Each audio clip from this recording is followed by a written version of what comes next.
This is C5N News with Natalie Anderson. In news today, less than a month to go, a quick wrap-up of this week's Victorian Election pledges, and a man found lying on Melbourne Street with alleged gunshot wound after targeted attack. This is C5N News.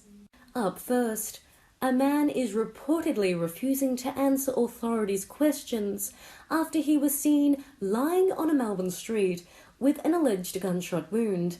The emergency services were called to Shield Street in Sunbury at about 12:45 a.m.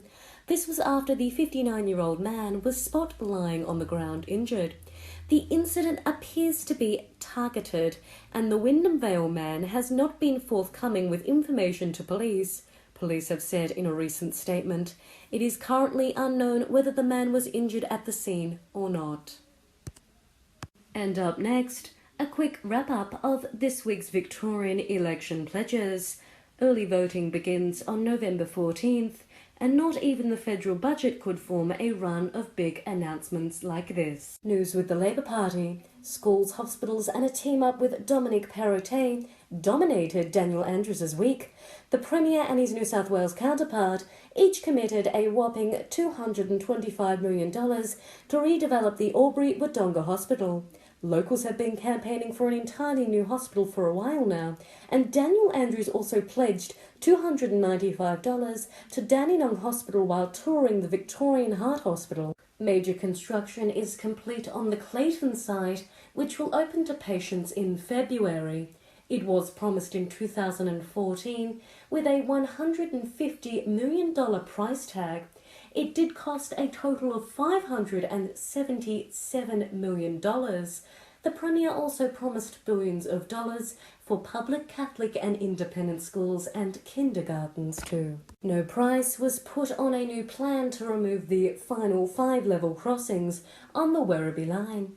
Jacinta Allen did announce a $174 million to duplicate part of Central Avenue to Point Cook Road and replace roundabouts with traffic lights in Bacchus Marsh, Griffith and Station Streets and Clyde North, Thompsons and Berwick Cranbourne Roads. The Deputy Premier was also keen to rebrand Melbourne Airport Rail as SRL Airport. And with the Liberal government, Matthew Guy did sharpen his attention on critical seats in Melbourne's west and around the Geelong district, with a focus on costs of living, roads and hospitals. The Liberal leader does pledge to supply $300 million to pilot a program providing free, healthy lunch alternatives to kids in state schools.